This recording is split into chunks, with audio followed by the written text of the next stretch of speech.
Hello mga ka-LG. Dito po tayo sa ampalayan ni Boss Ramon. Okay.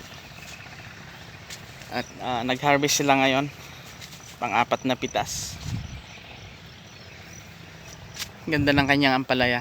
Ito si Galaxy Max F1. Daming buko.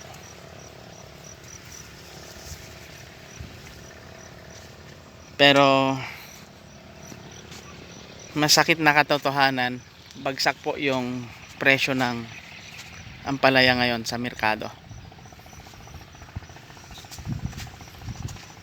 Nasa 20 to 25 na lang per kilo. Oversupply. Daming nakasabay.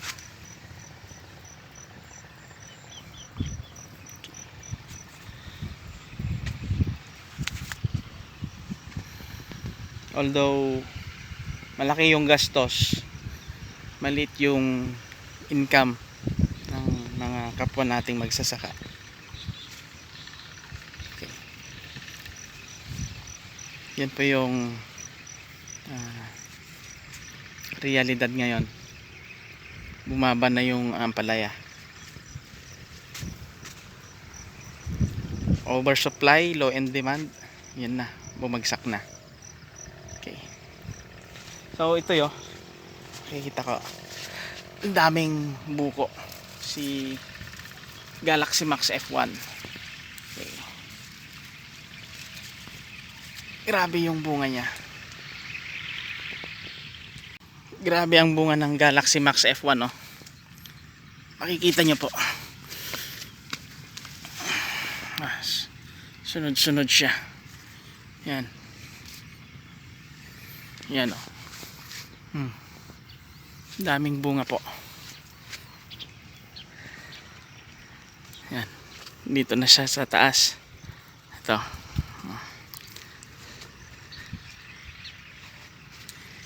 Ito, Galaxy Max F1 din. Sa part na to.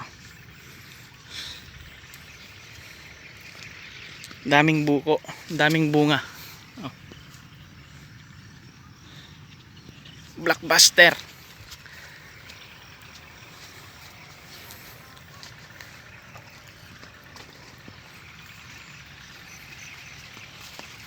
Grabe yung bunga niya.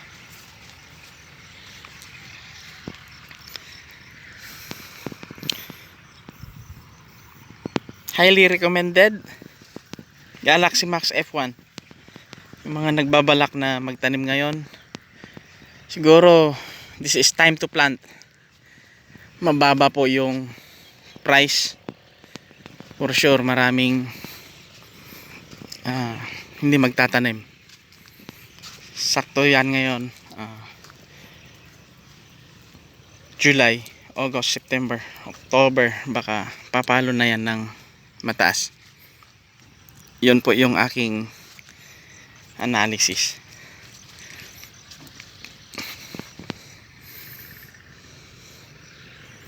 Okay. Ganda po ng kanyang ampalaya ni Boss Ramon, no? Daming mga buko. Dire-diretso yan, no? Yan.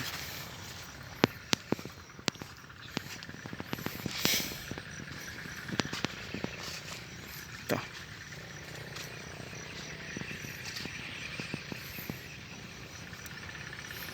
Ito mga nakakon dito. Dapat ibaba to. Okay. Happy farming po sa mga tulad ko mga farmer. Laban lang. Kahit mababa yung mga gulay ngayon, tanim lang ng tanim. Okay.